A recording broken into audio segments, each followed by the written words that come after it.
Irmãos, bem-vindos, Shalom. Vamos fazer uma breve oração, então. Querido Pai, em nome de Yeshua, engrandecemos o Teu nome nessa manhã de Shabbat. Pedimos a Tua bênção, a Tua unção, derrama sobre mim Teu óleo fresco, eterno, abre os nossos ouvidos, os nossos corações, para que todos nós possamos crescer, ouvir, reter, praticarmos os ensinamentos da Tua palavra que é Espírito e vida, e Te agradecemos por esse momento, pelo Shabbat. Em nome de Yeshua, Messias, amém, e Baruch Hashem. Então a paraxá de hoje é a oitava, do livro de Bereshit, com o nome Vaishlach, e enviou, com o tema, o que significa ser um Ish Emet, não se sabe, o que significa ser um Ish Emet. Ish Emet, o homem de verdade. O homem de verdade, o homem honesto, o homem que você pode confiar. Então, envolve os livros de Gênesis, Obadias, Mateus e demais passagens bíblicas. Um breve resumo, então. Item 1, Jacó reconcilia-se com Esaú. Jacó luta com Hashem e transpõe o Val de Yaboque. Val, alguns... quando se fala o nome Val, não é o apelido de Valdirene, Oi, Val, tudo bem? Não é nada disso. E também não é Vale. Val eu acho que é Vale, não é Vale. Val é um córrego, um riacho, um ribeiro que você... por algum lugar desse rio, você pode atravessar a pé. Você não vai pegar um barco, uma canoa, você pode atravessar esse rio a pé, com água até o tornozelo, até o joelho, algo assim. Isso que é Val. O encontro de Esaú e Jacó, voltando de Padã Arã, Jacó chega a Siquém, em Canaã. Diná, filha de Leia, Jacó, foi desonrada por Shechem, príncipe pagão. A traição de Simeão e Levi, que vingam este crime com outro maior. Jacó erige um altar em Betel. O nascimento de Benjamim e a morte de Raquel. Descendentes de Jacó, descendentes de Esaú, descendentes de Seir, reis e príncipes de Edom. Então vamos lá para achar. Na paraxá anterior, a de hoje, cujo nome é Vayetze, há uma declaração que os sábios fazem sobre as lágrimas curiosas de Jacó quando ele conhece Raquel pela primeira vez. Então, em Gênesis 29:1, na porção anterior, diz assim: Vaisakolo vaievesh. E ele levantou a voz e chorou. Então esse chorou aí, não é um chorou de emoção, de alegria. Encontrei meu amor, aquela felicidade, não é um chorou de você se depara face a face com a pessoa que você ama. Não é bem isso aí, Os sabinos conectam isso à última vez que tivemos Vaisá, Kolô, Vaievesh. Vaiever. Na Torá, e essa pessoa era Esaú. Esaú levantou a voz e chorou quando Jacó o enganou. Olha, as coisas já começam a se ligar. A questão aí de choro, lamento, Gênesis 27:38. E conseguiu que seu pai Isaac o abençoasse em vez de Esaú. E Hazai parece contar uma história que conecta esses dois eventos. Quando nós falamos Hazai, são aquela série, não é um rabino. É a visão de vários rabinos, dos mais antigos, nos tempos de Yeshua, antes de Yeshua, são rabinos bem antigos, não são os mais modernos. Parece contar uma história que conecta esses dois eventos. Eles nos dizem, eles, já está dizendo, Hazai não é um grupo de rabinos mais tradicionais, mais antigos, e etc. Que muitos sábios, por sinal. Eles nos dizem que um conjunto de lágrimas cria outro conjunto de lágrimas. Então, a Torá está conectando essas lágrimas, tanto de Jacó quanto de Esaú, né? Que em um nível Jacó entendeu, quando viu Raquel pela primeira vez, de alguma forma ele nunca teria... presta atenção.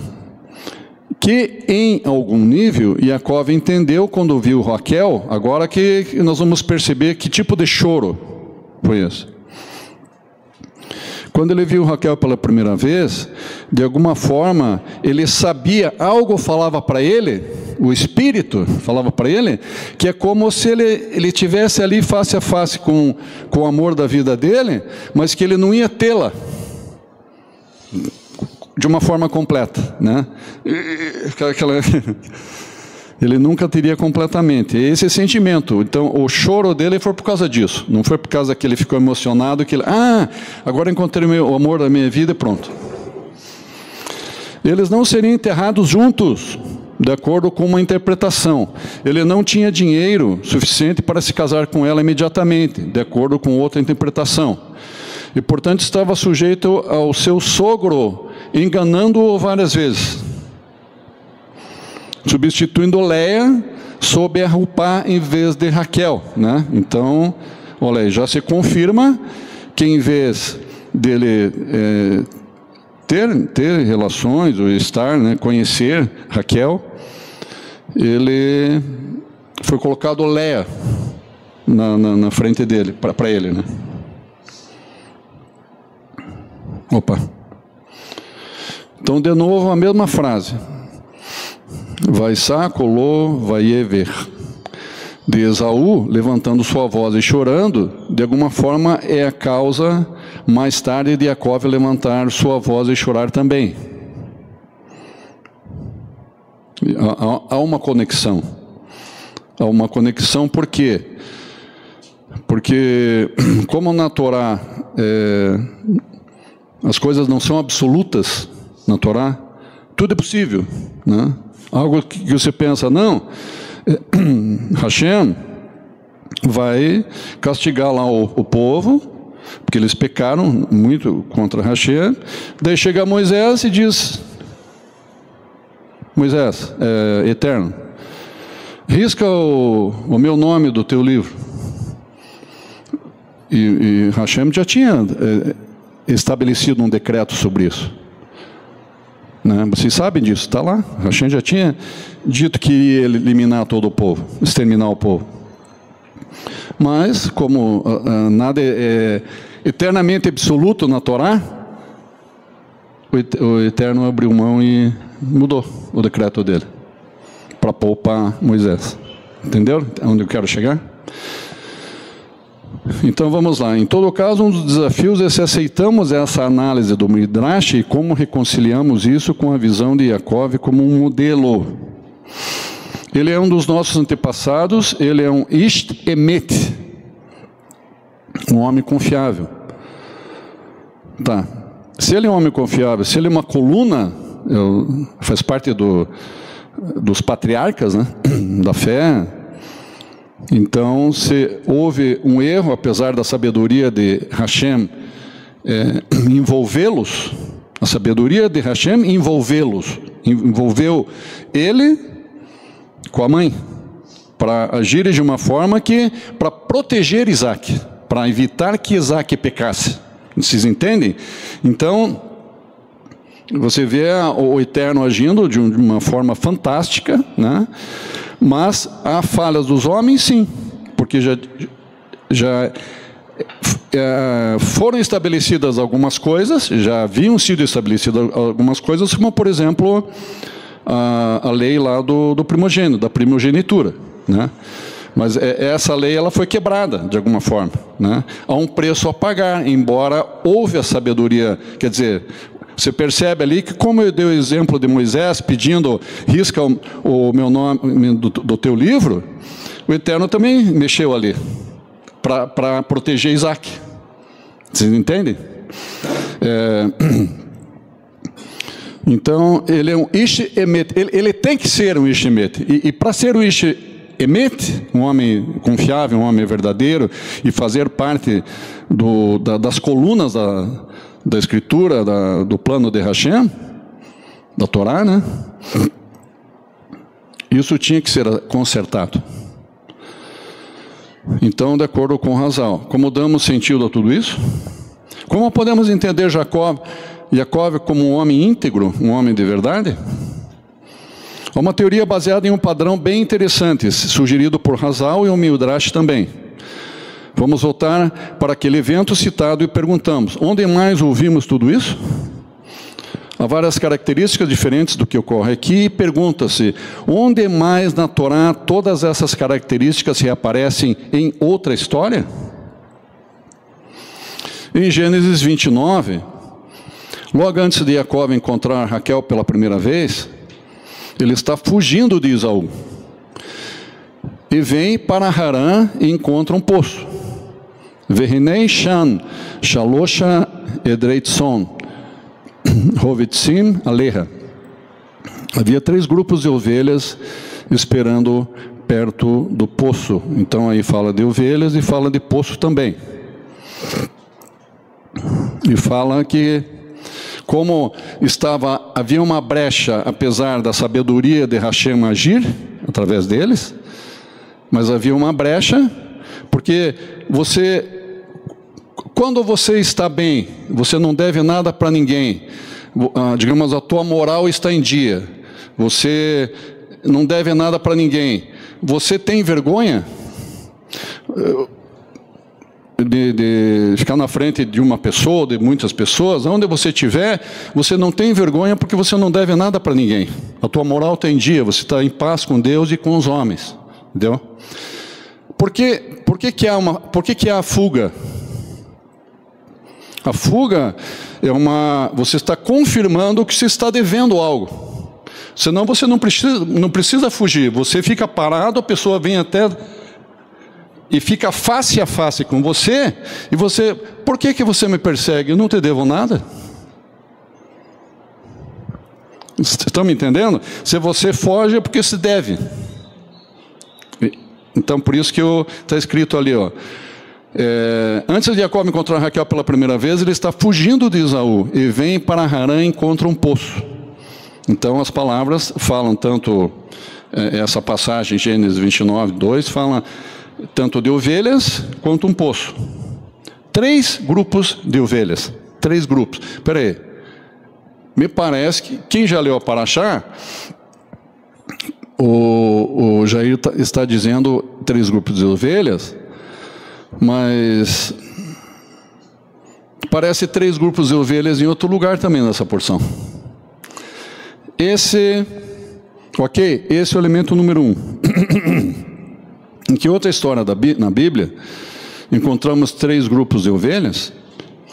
Em Gênesis 32, 13, quando Jacó envia os seus mensageiros com 3 rebanhos de ovelhas e outros presentes a seu irmão.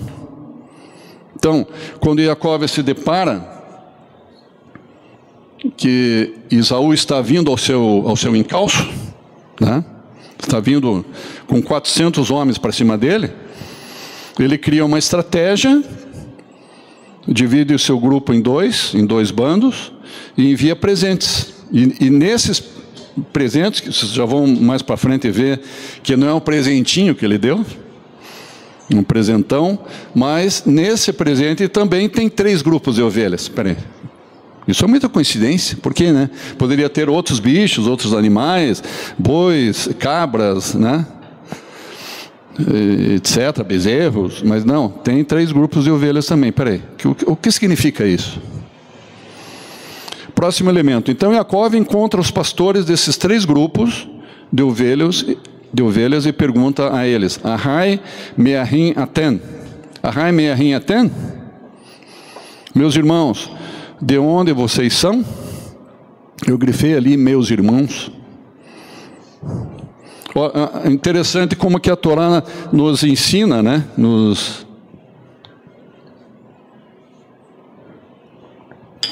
Às vezes nós temos algumas ideias ao correr de séculos e anos, né? Do que a gente aprende. A gente diz, não, tal pessoa não é meu irmão. Eu considero o meu irmão para uma pessoa que crê que nem eu, né? Só que a Torá não ensina assim.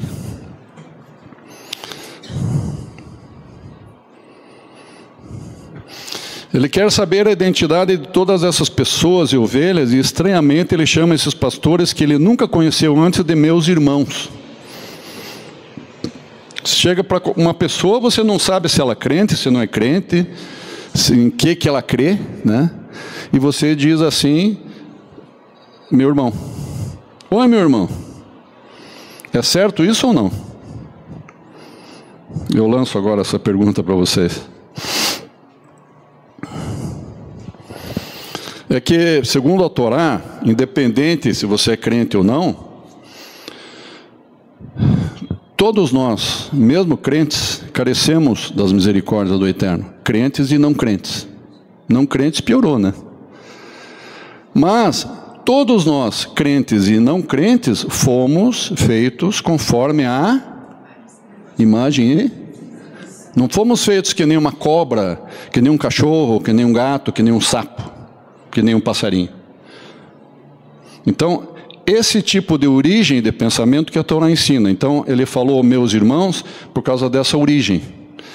Tá? Então, nós temos que tratar, porque... Sabe por quê? Me veio porque tem muitos que se dizem crentes e podem perder a salvação. E aquele que ainda é ímpio, que aprontou um monte, ele pode ser transformado, pode nascer de cima e pode ser digamos, um grande servo do Eterno e ser salvo, e aquele que se achava crente pode perder a salvação. Já pararam para pensar nisso? Então, sempre, como Abraão fazia, não importa quem chegasse na frente de Abraão, ele se prostrava assim, ia com o nariz lá no chão, assim. Não importa. Ele não fazia isso diante de um cachorro, de um gato, de um leão. Isso ele não fazia. Mas qualquer ser humano ele fazia isso. Não importa em quem cria. Isso é o ensinamento da Torá, irmãos. Próximo elemento. O denume Daber, Imã Verrahel, Baá in Hatson. Enquanto Jacob conversa com esses pastores, Raquel chega. Quarto elemento. Quando Jacob vê Raquel, Vaigash Jacob, e Jacob se aproxima. Em que outra história vemos Jacob se aproximando? Quinta palavra hebraica, depois que Jacob se aproxima, Vaisash Jacob Verrahel, Vaisakolô, Vaievesh. Jacob beija Raquel, levanta a voz e chora. Jacob beija Raquel, levanta a voz e chora. Em que outra história, depois de todos esses elementos, Jacob beija alguém novamente e chora novamente? Viu como tem uma conexão entre os momentos que eles passam? Tem conexões, né? De atitudes, né? Jacob beija Raquel, levanta a voz e chora. Quando que nós vemos isso novamente? Em outra história, que outra história tem todos esses elementos, a resposta está nessa paraxá, quando Jacob encontra novamente seu irmão Esaú. Então, esse encontro, eles se beijam. Jacob sai da casa de Labã e recebe a notícia de que seu irmão Esaú está vindo para encontrá-lo com 400 homens. Ele teme por sua vida e ora a Hashem e reconhece sua promessa de abençoá-lo. Então decide confrontar seu irmão e tentar reconciliar com ele. E, claro, Jacob ele tinha um feeling diferente de Esaú, né? Para as coisas espirituais, mas também ele tinha que defender o bando, a turma dele. Então, quando ele soube que Esaú estava ao seu encalço com 400 homens, ele divide o seu bando em dois, né? Para que se um bando fosse eliminado, o outro sobreviveria, né? Isso é digamos, uma estratégia de guerra, né? Estratégia de guerra, quer dizer. E também ele cria algo para, tipo um escudo, para impedir, para acalmar, amansar Esaú com os presentes que ele envia, né? E divide seu bando em dois e envia presentes. 3 grupos diferentes de ovelhas, mais outros presentes. Então, peraí, só 3 grupos de ovelhas? Esses 3 grupos também têm a ver com as 3 grupos de ovelhas que estavam lá no poço. Lembram? Já tem uma conexão ali. Então, Gênesis 32, 20.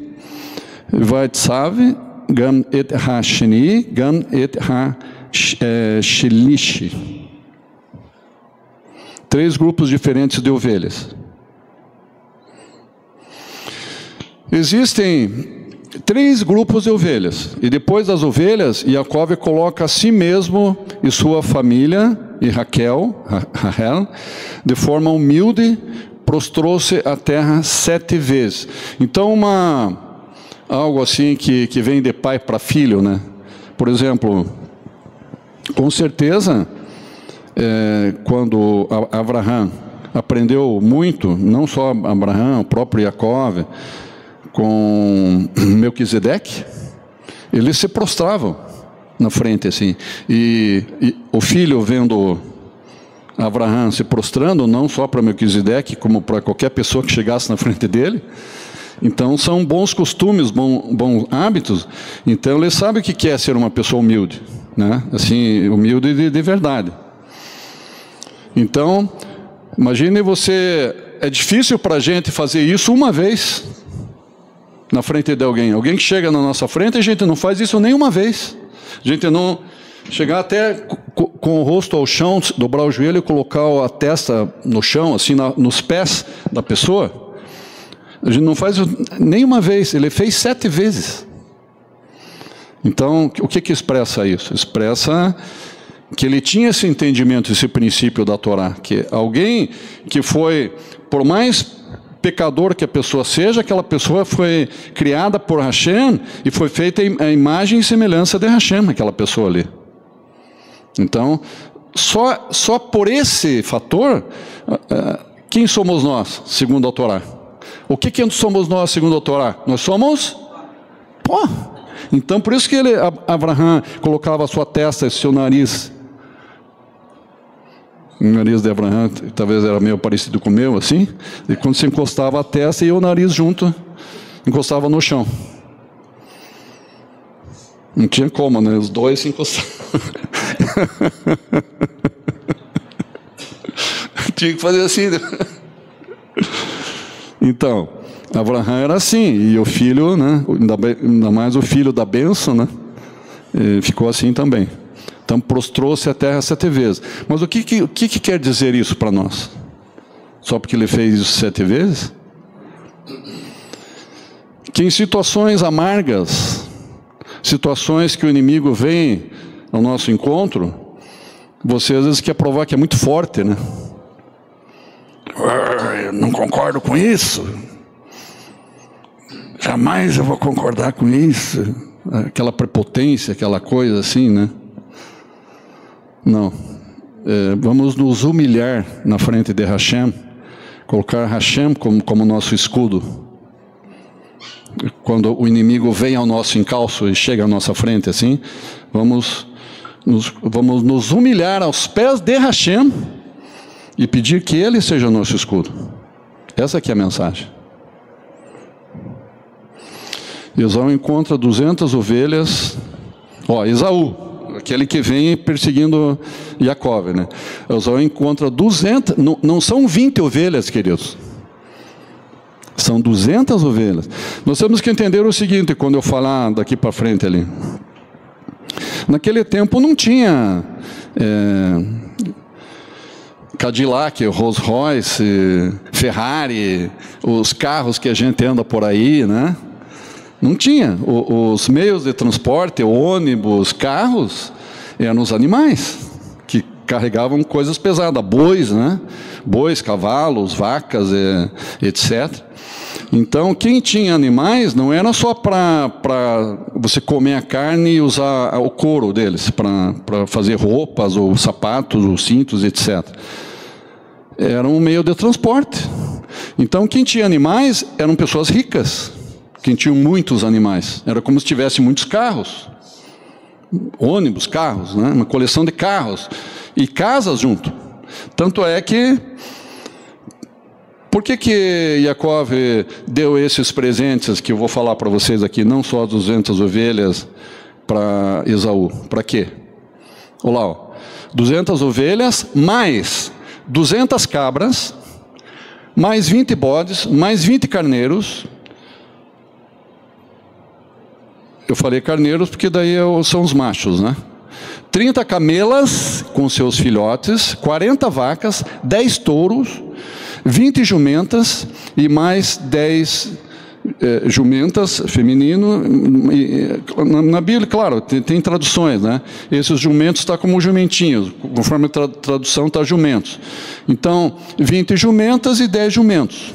Tudo isso está em Gênesis 32, 14 a 15. Por que eu coloquei do lado ali? Vamos ver se vocês já vão captar o meu pensamento. Por que eu coloquei do lado ali? Yaakov adquiriu a bênção maior com apenas um prato de lentilhas. Ele conseguiu, queridos, ele conseguiu uns dias de bênção maior e bênção menor, né? Mas não precisa ser muito inteligente para perceber que a bênção que Isaac deu para Esaú, não foi benção, foi uma anti-benção. Entenderam? Então, quem ganhou a bênção foi Yaakov, quem recebeu a bênção, literalmente, né? Uma bênção para ele ser bem-sucedido, para ele ser próspero, para ele ser inteligente, para ele dar frutos, para ele, enfim, crescer, multiplicar, etc. Mas ele adquiriu isso por... Quanto vale um prato de lentilhas?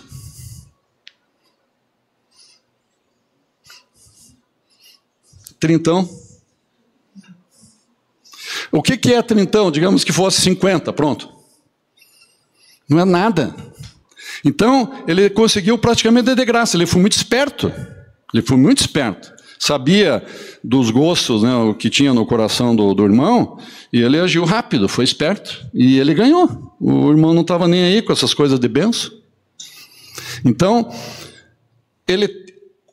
quando ele comprou de graça o direito de primogenitura, ele adquiriu o eterno, não. Ele fez uma coisa e ele tem agora o direito. Porque o irmão de coração cedeu para ele a bênção. Ele tem esse direito. Então ele foi honrado também por causa disso. Não foi só a questão do engano, que ele tentou enganar, junto com a mãe lá, tentou enganar o pai. Na verdade, essa tentativa de enganar foi para proteger Esaú. Então, se você pensar na mente deles é uma coisa, mas na mente de Hashem é outra. A sabedoria, né, de Hashem.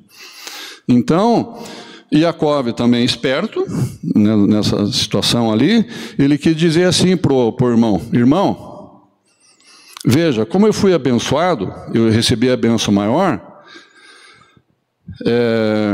eu quero que você seja abençoado também. Você, recebendo todas essas coisas que foi, é como se ele recebesse tudo isso daí, é como se ele recebesse vários carros bons, 0, dinheiro, uma boa casa, assim, com 4 banheiros, uma casa bem confortável,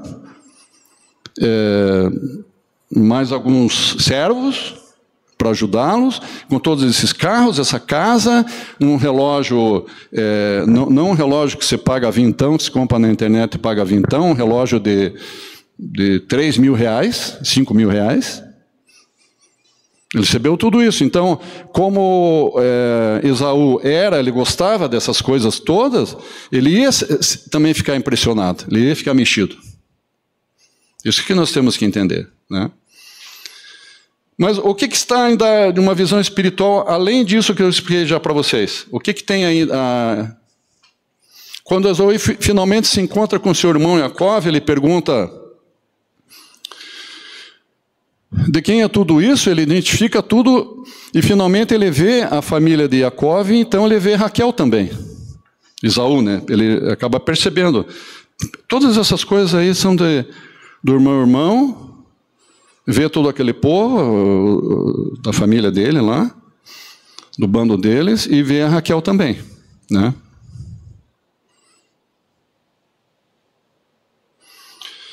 Voltando ali um pouquinho, irmãos. Alguém já percebeu onde é que eu quero chegar? Quando... Aqui, ó. Vamos voltar ali. Alguém já captou a mensagem aqui? Queridos, quando nós recebemos a bênção, qual é a bênção maior que a gente tem? Salvação. A salvação? Alguém já parou para pensar, peraí, eu recebi uma bênção que eu tenho a promessa de viver para sempre? E as trevas não têm mais poder sobre mim? Não há mais condenação sobre mim. Eu vou viver para sempre. Isso é algo muito, mas muito grande. É muito grandioso isso aí. Que preço a gente pagou por isso? Nada. E a gente faz muito pouco caso disso ainda no dia a dia. Mas, quando nós recebemos essa bênção, nós não podemos retê-la. Nós não podemos guardar essa bênção para nós. Nós temos que falar dessa salvação para 1, 2, 3, 4, 5, 10 mil, 2 mil, 5 mil pessoas. Milhões. Nós temos que falar dessa salvação para os outros. Nós não podemos reter essa bênção. Isso aqui, Jacó já estava praticando isso. Ele recebeu a bênção, ele já estava praticando. Ele queria que o irmão entendesse que o que ele recebeu era para abençoar os outros. Não era só para ele reter. Quando Esaú finalmente se encontra com seu irmão Jacó, ele pergunta: de quem é tudo isso? Tal, já falei sobre isso. Identifica, tal. Jacó se aproxima de Esaú, as mesmas palavras da última paraxá. Legeshet vai Yagash Jacó. Esaú corre para abraçar Jacó, e Jacó o abraça, o beija e chora. Beija e chora. Também aconteceu isso lá com Raquel, né? Beijo, as ovelhas, tudo está se repetindo. Parece ser uma cena aqui, peraí, outra cena, são cenas iguais. Só que parece que nessas cenas está faltando alguma coisa ali no elo, e algum elo está faltando alguma coisinha. Mas as cenas, o Eterno vai repetindo assim, ó. Veja bem, você está num circuito que, por causa da tua fuga, que é uma brecha, tem algo que tem que ser consertado para essas cenas não ficarem se repetindo, para essas cenas fecharem o circuito, senão as cenas vão se repetir. Estão entendendo agora? Por que se repetem as cenas? Porque tem que fechar a brecha ali, para daí sanar o problema e um liberar o outro, um seguir o seu caminho. As cenas não vão se repetir mais. Por isso que as cenas se repetem. Existem três grupos de ovelhas. E depois das ovelhas, Jacó coloca assim mesmo a sua família em Raquel de forma humilde. Peraí, eu já falei disso? Já. Ah, não, eu estou ali embaixo. Está tudo acontecendo, desculpe. Está tudo acontecendo de novo. O cenário para o encontro é o mesmo, os 3 rebanhos de ovelhas, a pergunta é a mesma. O cenário para o encontro é o mesmo. Os 3 rebanhos de ovelhas, a pergunta é a mesma. Meu irmão, identifique tudo isso. Raquel é a mesma, ela aparece. A abordagem de Jacó é a mesma. Repete, mesmo. O abraço de Jacó, seu beijo e suas lágrimas são os mesmos. As cenas se repetem. A única coisa diferente é que quem ele não está abraçando... quem ele não está abraçando Raquel, ele está abraçando o seu irmão. O irmão de quem ele está alienado há 20 anos. Para fechar o circuito, para ele ter a Raquel e não ser incomodado, não ser perseguido, ele tem que fechar o circuito e o beijo que ele dá, que um dá no outro ali, é que eles estão bem, que eles estão em paz, que eles chegaram... O que é um beijo? Quando um homem beija uma mulher no rosto, ou o casal, né, beija mesmo na boca, um irmão, um homem com homem beija no rosto, assim, um irmão, meu querido, tal, te dou um beijo. O que é isso? O teu rosto está longe do outro irmão para você beijá-lo, ou está face a face? Presta atenção, grifem aí esse nome. Face a face, o que é? O que é peniel? Face. Olhem, vão ligando os pontinhos? Então, ele tinha que estar face a face com o irmão. Face a face é o quê? Você olhar nos olhos, fala de verdade, fala de honestidade, você encarar o irmão, dizer: se eu pequei contra ti, me perdoa, irmão. Eu não tive má intenção. Ou se eu tive, me perdoa. Mas eu estou falando a verdade para você. Face a face. Por acaso esse momento face a face tem nessa paraxá? Sim ou não? Essa palavra peniel existe nessa paraxá? Sim ou não? Qual o momento? Do Val de Yaboque. Por que vem a vitória de Jacó e o seu nome é mudado para Ezel? Porque ele é colocado num divisor de águas. O Val de Yaboque fala do divisor de águas, e ele passa esse divisor de águas, e ele é vitorioso, irmãos.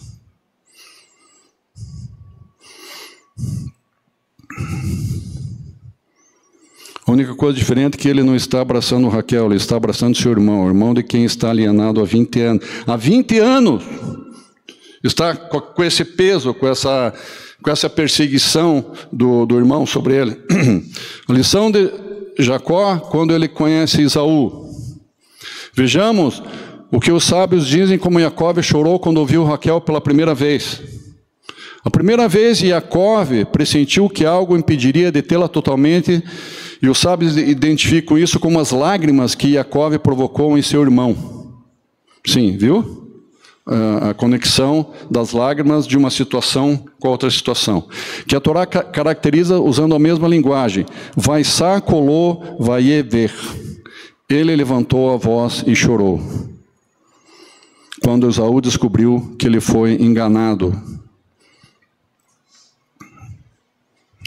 Está tudo conectado, queridos. Está tudo conectado. Como Hashem quis agir? Como Hashem quis, haveria outro momento em nossa paraxá em que Jacó temeria a perda iminente de Raquel, e esse medo se concretiza quando Esaú avança para encontrá-lo com 400 homens. O momento em que Jacó conheceu Raquel foi assombrado pelas memórias das lágrimas de Esaú. E agora o momento em que ele pode perdê-la para sempre chegou para Jacó. Ele ficou agora numa situação literalmente tensa, né? Ficou tenso ali, porque ele não sabia qual a reação, embora ele já estava com entendimento de acerto, mas ele não sabia qual a reação do irmão, né? É quase como se a mesma história estivesse acontecendo, é como se essa cena estivesse se repetindo, a cena pela qual ele a conheceu e temeu pela primeira vez, que ele nunca teria. Quando ele a viu pela primeira vez, ele já pressentiu que ele ia ter problemas com Raquel. Só lá na frente que as coisas iam acontecer, muito lá na frente, né? Mas naquele momento não ia acontecer nada. Então, por isso esse choro. Esse medo se concretizará? Raquel será tirada dele agora?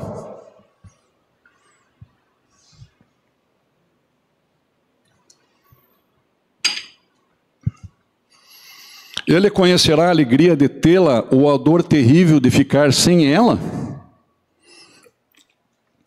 Tudo depende do divisor de águas.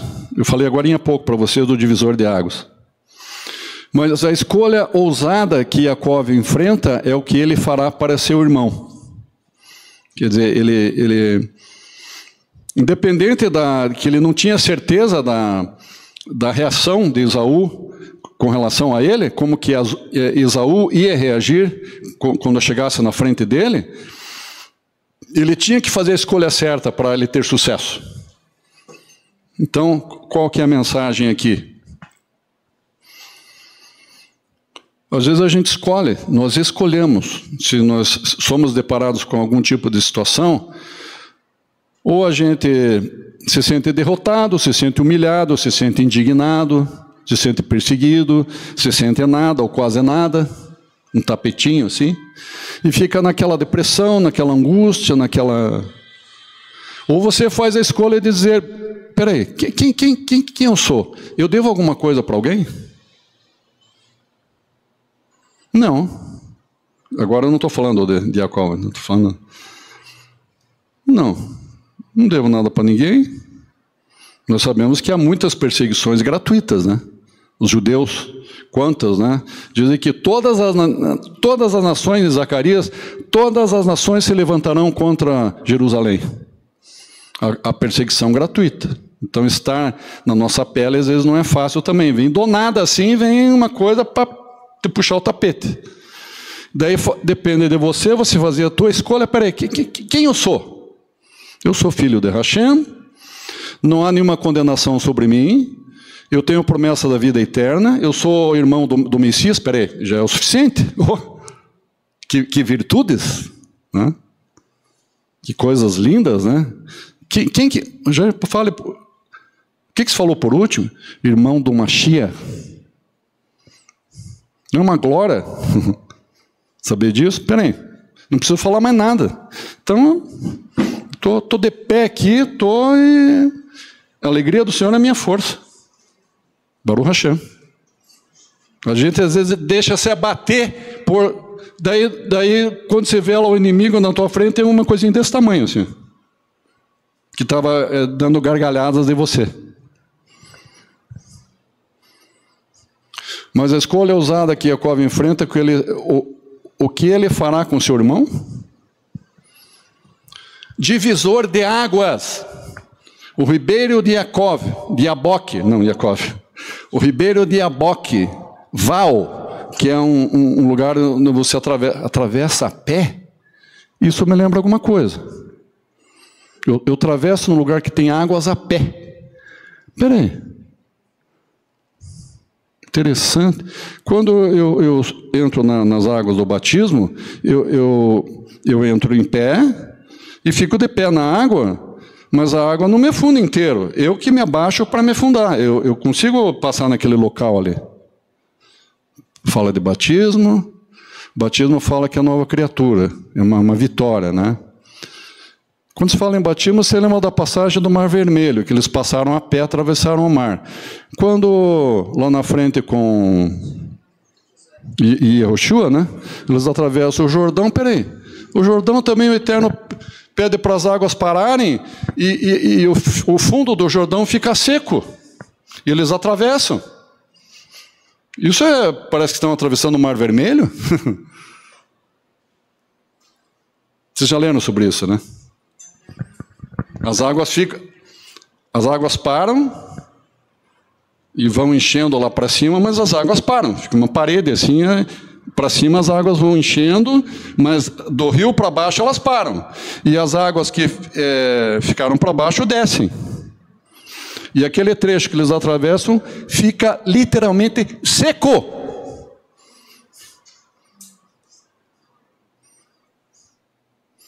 O Eterno está falando de vitória, de batismo, de novo tempo, de transformação, de mudança de nome, nova criatura.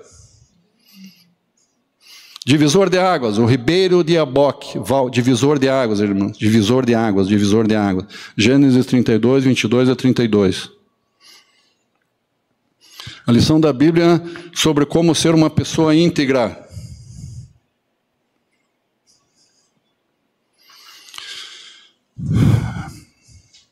No final ele o abraça e se beijam e choram. E naquele momento de reconciliação e não há mais engano, Yaakov olha Esaú nos olhos e diz: pegue os presentes, Karná et Birhati. Karná et Birhati. Pegue os presentes, pegue minha bênção. Como quem diz assim: meu querido irmão, eu fui abençoado, eu quero repartir com você agora as bênçãos. Eu não posso te dar a mesma bênção que eu recebi, mas eu posso te abençoar. Eu recebi uma bênção, mas eu quero abençoar você agora. Isso que ele estava fazendo, Yaakov. Pegue a minha bênção, mas você não pode, quando você recebe a bênção, digamos, eu posso abençoar alguém que é diácono na congregação e abençoar como presbítero, como Zaqueu, né? Eu posso fazer isso. Mas eu não posso voltar atrás, desabençoar, entendeu? É irrevogável, a bênção é irrevogável. Então, você tem que passar para frente no sentido de abençoar os outros. Pegue minha bênção que estou lhe dando. O duplo sentido é difícil de perder. Uma vez que eu recebi uma bênção de você, receba agora a forma que eu posso te abençoar. Receba uma bênção de mim. Então, o que diz no livro de Mateus 10:8? Que nós temos que dar de graça o que de graça recebemos. Tanto é que Yeshua dizia, né, quando a gente começa a murmurar, ou reclamar, ou exigir isso e isso e aquilo, o que Yeshua dizia para Paulo? A minha graça te basta, a minha salvação te basta, né? Então prossiga no caminho que eu te chamei e você vai ser abençoado também. Mas nós temos que dar de graça o que de graça recebemos. Yaakov insiste, há uma insistência de Yaakov para que Esaú recebesse os presentes, embora o comentário rabínico de alguns rabinos sobre essa questão da insistência de Yaakov, que não precisava, porque a gente já conhece o tipo de coração de Esaú, né? Então, não precisava insistir para ele receber todas aquelas maravilhas, aqueles presentes, né? Claro que ele ia querer, né? Ele estava só fazendo uma ondinha ali, segundo os rabinos. Yaakov insiste, Esaú aceita e ele parte em paz. E Raquel e o resto da família de Yaakov estão seguros. Vocês entenderam ali a questão do divisor de águas, o ribeiro de Jaboque? O que acontece? O lugar que ele luta com o anjo chama Peniel, que tem nessa própria porção, fala a face de Hashem, né? Que ele vê Hashem ali, o anjo, né, do Eterno, face a face, ele luta face a face com Hashem. O que é essa experiência que ele tem no Val de Jaboque, que ele luta face a face com Hashem? Qual que é o verdadeiro sentido disso aí?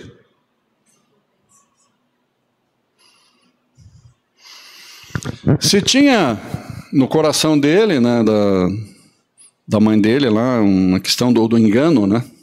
Vamos dizer assim, embora foi a sabedoria de Hashem agindo para proteger que o pai lá pecasse, né? Mas se houve uma falha deles e precisava ser consertado, o conserto foi ali, irmãos. Foi nessa luta face a face com Hashem. Por que face a face? E também, quando ele diz assim, que ele manda os presentes na frente dele, né? Para o irmão dele receber os presentes, ele diz assim, ó, Ba min kaha halohet lefanai, com esses presentes que vão antes da minha face, antes do meu rosto. Está lá na Torá mesmo. Na Torá aqui não diz só que vão na minha frente, mas que vão antes da minha face, antes do meu rosto. Então a questão ali era, o que é a questão do rosto, a questão face a face com Hashem, Peniel? O que é essa experiência de Yaakov com Hashem lá no Val de Jaboque? O que é o âmago, o cerne disso aí, irmãos?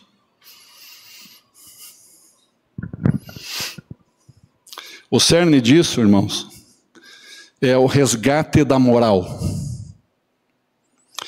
O problema do Éden, o problema da serpente, que começou todo o pecado, foi uma questão moral.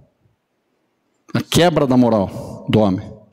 Ali, no Val de Jaboque, digamos, a experiência, ele que estava com aquele problema ali, foi um acerto dele ser transparente. Em todas as situações a gente tem que ser transparente. Se você errou, vai lá e pum, eu errei, eu fiz isso. Dói. Mas a questão do resgate, o resgate da moral, o resgate da verdade, a cura da verdade. Chega de engano. Não tem engano nem mentira, porque a face de Hashem brilha a justiça, a verdade e a honestidade. Não existe mentira nem engano. Então você estar face a face com Hashem e você ser vitorioso é porque você captou a mensagem e você disse sim, Eterno, a partir de hoje eu vou ser como tu. Sermos imitadores de Yeshua, o Eterno quer. Que nós sejamos imitadores, sejamos verdadeiros, sejamos claros, honestos, transparentes. Resgate da moral que foi perdida lá no Éden, queridos.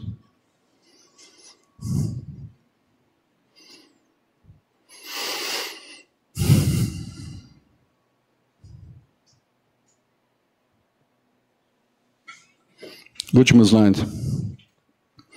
Yaakov, no final, é um Ish Emet, é um homem de verdade, ou da verdade. Mas não, talvez porque ele nasceu assim? Não. Nenhum de nós nasce pessoas de verdade, por causa do Éden. Nós nascemos já com a herança maldita. Mas o Eterno, através de Yeshua, quer nos transformar e nos restaurar para sermos um Ish Emet. Irmãos. Yaakov se transforma em um homem de verdade mesmo. Uma coisa é nunca mentir, nunca enganar. Porém, se mentimos e enganamos, outra coisa depois de ter enganado, que é uma coisa muito difícil, é você ser capaz de encontrar com integridade o seu velho inimigo, vírgula, que é um irmão. Por que nós temos que acertar isso? Porque aquele que você está odiando, pensando mal, ele é teu irmão. Você não é maior que ele. Se você é pó, a gente é pó. A clareza da Torá, não tem meio termo a Torá, ela é muito clara, né? A gente que se engrandece à toa. A gente que se acha à toa, de graça, a gente se acha à toa, assim, eu sou isso. Não é nada, queridos. O inimigo que é um irmão, e ir fazer as pazes com ele, ter sucesso nesse esforço em perdoar, liberar o irmão, não reter e entregar o irmão para Hashem. Eu te libero, eu te perdoo, irmão, vai, que você seja abençoado, que você seja próspero, bem-sucedido, frutífero. Eu te libero. Não tem mais nada em mim, eu não retenho mais você aqui. Não reter, irmão. Quando você faz isso, isso é integridade. Isso é moral. E a moral que estava perdida, ela é resgatada, queridos. E isso só aconteceu porque primeiro eu li lá, antes da experiência de Yaakov no Val de Jaboque, ele orou a Hashem. Ele orou, ele foi puro de coração, ele lembrou das promessas que Hashem fez a Abraão e para ele, e foi humilde. Depois da oração que ele teve a experiência no Val de Jaboque. Mas primeiro ele orou. Quando você ora, o Eterno te dá a direção, o que você precisa fazer. Primeiro ele orou. A experiência do Val de Jaboque não teria acontecido se ele não orasse, se ele não buscasse a face de Hashem. Isso que nós temos que entender. As coisas não são de graça, assim. Acontece. Baruch Shem Kevot Malhuto Leolam Vayad. Bendito o nome daquele cujo glorioso reino é eterno. Baruch Hashem. Baruch Hashem.